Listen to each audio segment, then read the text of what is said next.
We're awaiting a federal judge's decision on whether or not to toss out a lawsuit against the Church of Jesus Christ of Latter-day Saints. Former and current members are accusing the church of tithing fraud. Now, this all goes back to 2019 when a whistleblower raised alarms over potential tax fraud and diverting money. And it all snowballed into what we're seeing today. So our Jonathan May was in the courtroom today. Jonathan, what did you hear as you listened in? Yeah, Brian, inside the building right behind me, I had to take my notes in because no cameras were allowed, this being a federal case. But all the arguments I was hearing it seemingly centered around timing. Now, the plaintiff's attorneys argued funds should be donated immediately for religious and humanitarian works, saying the church committed fraud by investing a portion of donated funds and allowing them to grow over time.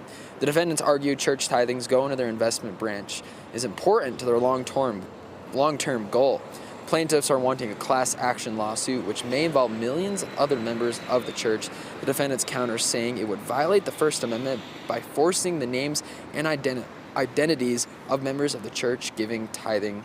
Now, this potential federal ruling could reshape how religious donations are handled, not only in Utah, but across the country. I reached out to both sides on comment. They told me to hold off for a minute as they wait for the judge's ruling.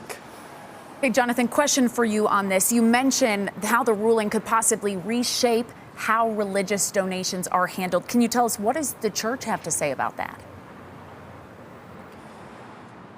Yeah, the church is worried. That's why they want the lawsuit tossed out. Now, their attorneys argued that this could open the door to other similar lawsuits that could violate freedom of religion.